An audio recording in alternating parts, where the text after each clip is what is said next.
semenjak hamil apakah aku masih vegetarian? So, aku tak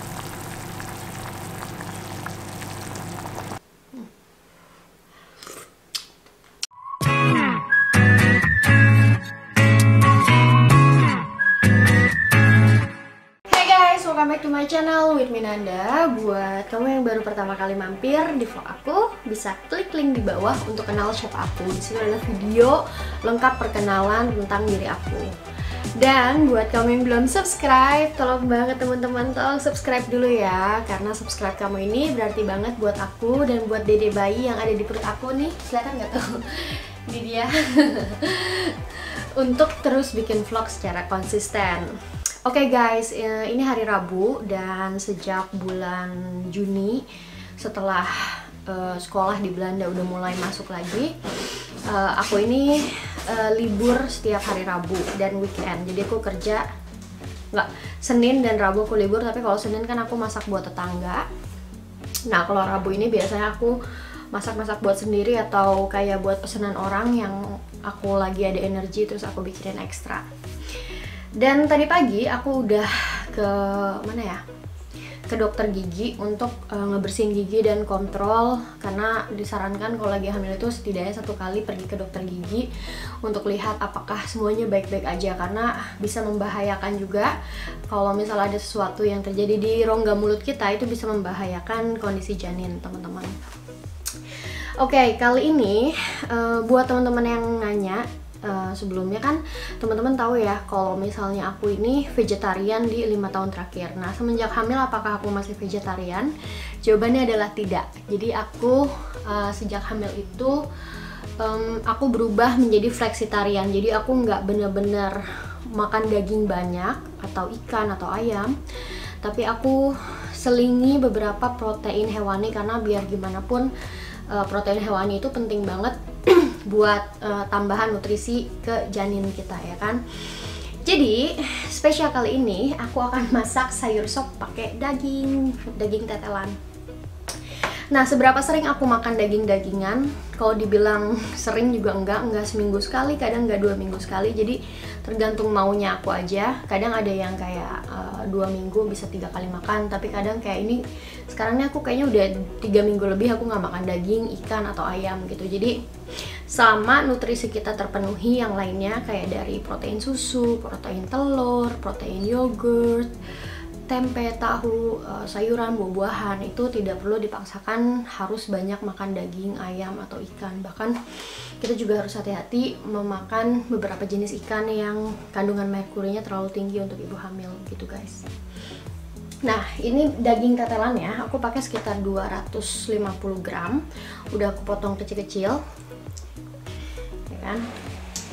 Terus aku punya bawang putih buat bumbunya 4 siung. Terus tomat diiris-iris sekitar 5 irisan. Habis itu aku punya sekitar 3 batang. Ini kayak agak gini susah karena kameranya susah megangnya. Daun seledri dan juga daun bawang aku potong-potong. Terus sayurannya aku udah punya kentang, kol, Jadi suami aku kerja di rumah dari bulan Februari akhir. Kembang kol, terus kacang kapri, wortel, buncis. Udah itu aja ya sayurannya. Kayaknya udah lumayan lengkap. Nah sekarang yang akan aku lakukan adalah aku harus bikin kaldu dagingnya dulu. Jadi aku siapin panci, terus untuk sekali lagi kita didihkan air panas, karena aku pakai ini nih, pakai water cooker biar airnya udah cepat mendidih. Aku paling males nunggu lama-lama air mendidih di kompor. Pertama kita bakalan rebus dulu si tetelannya 5-10 menit untuk ngambil kaldunya dan untuk mematangkan dagingnya guys. So aku taruh airnya itu sekitar 1,5 liter ya. Kuahnya aku taruh 1,5 liter. Terus kita masukin langsung. Terserah kalian ya, kalau kalian mau 500 gram atau mau cuma 100 gram doang, yang penting ada rasa-rasa dagingnya nggak apa-apa. Sebelumnya dagingnya udah aku cuci dan aku rendam air ya guys, jadi udah bersih. Nah, ini aku masukin ke air mendidih. Kita tunggu 5-10 menit. Oke guys, ini udah 10 menit. Jadi tadi aku 10 menitan ya untuk ngerebus dagingnya. Sekarang aku pindahin pancinya. Terus aku punya panci kedua, teman-teman.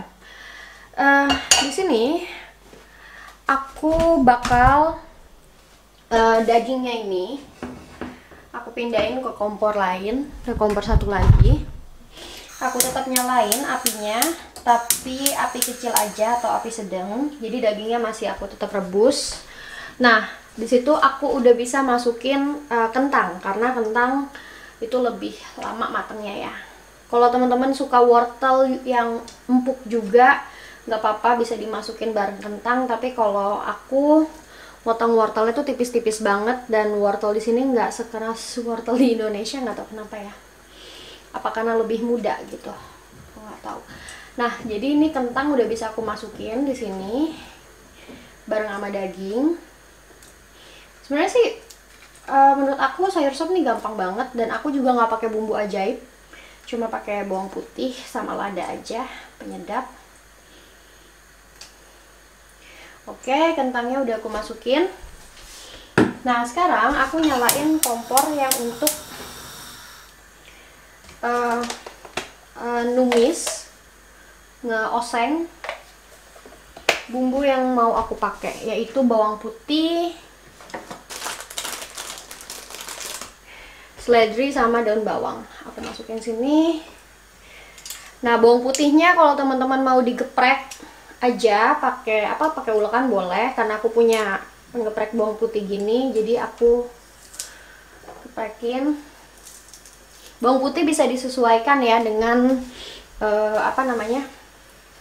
jumlah sayuran yang kita mau masak. Nah, aku sendiri aku nggak alergi bawang putih. Aku suka sedap dan gurihnya bawang putih, jadi aku pakai 4 siung guys. Kalau kalian nggak terlalu suka, bisa juga pakainya 2 atau 3 siung aja. So, ini aku geprek-geprek pakai penjepit bawang putih aja.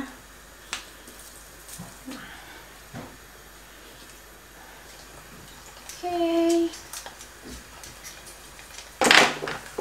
Ini sekarang kita tumis. Ini tetelannya. Nggak perlu lama-lama numisnya, selayu aja guys. Terus aku taruh tomat, sama aku taruh sayuran yang ada di sini, biar agak layu sedikit sebelum aku masukin ke panci yang sebenarnya. Ini sebenarnya resep dari mama aku ya, jadi dia bilang biar sayurannya juga sedap gurih gitu. Kita tumis. Tapi kalau kalian mau langsung ribet nih pakai 2 panci segala, langsung aja masukin, boleh juga. Langsung bawang putihnya sama lada dan segala macam dimasukin ke kuah kaldu juga boleh. Tapi karena aku semenjak hamil aku selalu kangen masakan mamaku, jadi aku ngikutin cara dia masak gitu.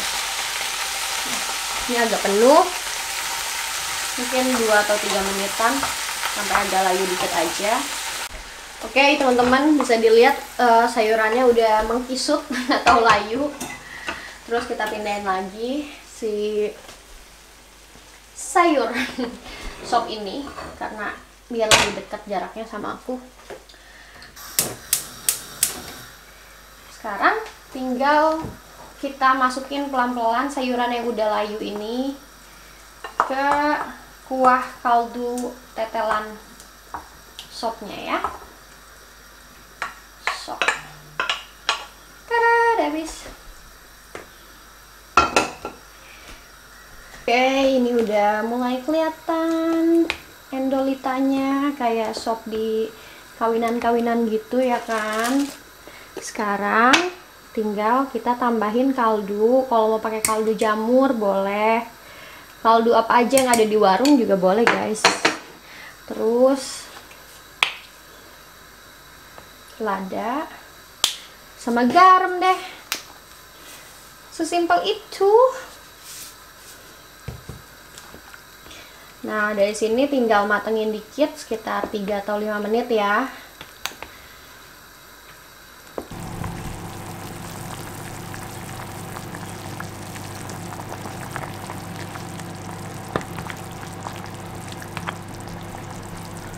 Oke guys, sekarang udah jam 1:30. Masak kayak gini aja bisa 45 menit. Lama juga ya. Sekarang aku makan dulu. Dan sejujurnya ini tuh aku pertama kali makan sayur sop tetelan setelah lebih dari 5 tahun guys. Jadi aku nggak tahu apakah aku tetap bakal suka atau enggak. Alright, ini udah aku pakein nasi di sini biar gak ribet lah ya. Kadang sih aku suka juga makan nasi jadi pisah sama sayurnya buat diuyup-uyup gitu karena tapi kalau itu ada lauk lebih ya. Sekarang aku cuma punya sayur sop ini doang, jadi aku nggak punya lauk lebih yang lain untuk temen nasi putihnya. Jadi aku makan kayak gini aja, berasa jadi masalah kecil. Makan sayur pakai nasi. Bismillahirrahmanirrahim. Aku cobain dulu dagingnya. Dan aku beli daging ini tuh di supermarket Turki, jadi yang daging halal. Agak keras.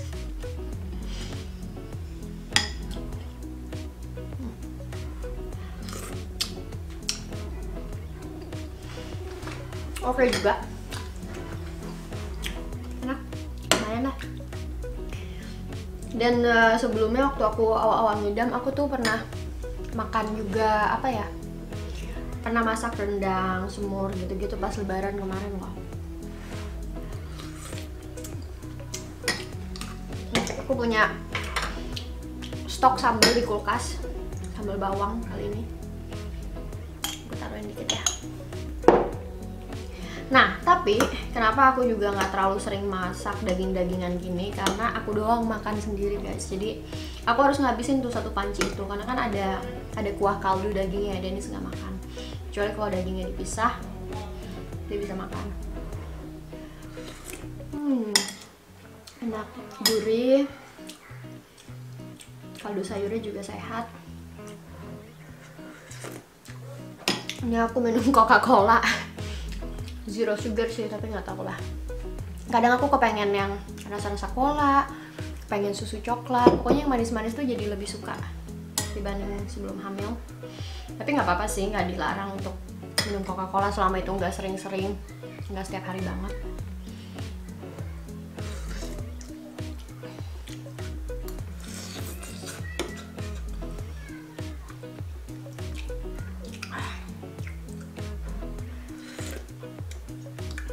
Sebenarnya itu paling enak ya kalau sayur sop itu temennya pakai sambal goang, pakai kerupuk udang, ala-ala kayak waktu makan di ini apa, di kondangan orang.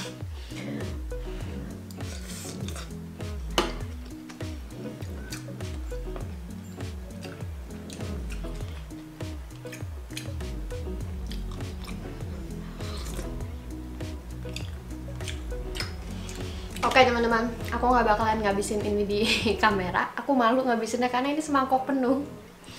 Dan ini udah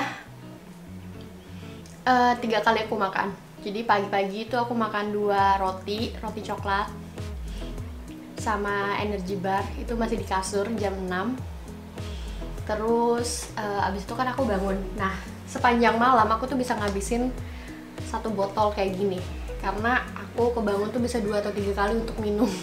Dan juga untuk pipis. Ini semenjak masuk trimester 2. Terus habis itu kan aku bangun ya, bikin smoothie 1 gelas. Terus tadi pagi aku karena udah punya sup asparagus, aku makan sup asparagus semangkuk ini juga jam 10-an. Habis itu aku ke dokter gigi, pulang dari dokter gigi kan langsung belanja. Terus aku udah lapar gitu, aku udah makan 1 roti Jerman namanya pretzel. Terus ini makan lagi. Paling juga jam 5-an atau jam 6 aku udah makan lagi guys. Sekarang kan jam 1:30. Terus habis itu biasa jam 8, jam 9 atau jam 10 itu aku makan lagi sebelum tidur. Begitu aja terus setiap hari. Makanya badan aku udah melar banget. Untuk ukuran hamil 17 minggu kayaknya nih perut aku sama badan aku udah termasuk Gede banget ya. Saya nggak tahu, cuma kata bidan sih masih normal, kata dokter. Mereka akan kasih warning kalau misalnya udah terlalu banyak naiknya gitu. Thanks for watching teman-teman. Kalau kalian recook, kalian bisa mention aku di Instagram. Atau kalian juga bisa kasih ide, biasanya lauk barengan sama sayur asam itu apa kesukaan kalian. Aku biasanya tempe goreng suka, kerupuk udang gitu ya kan. Atau teri disambelin pakai kacang tuh juga enak banget. And I see you guys in my next video. That's it.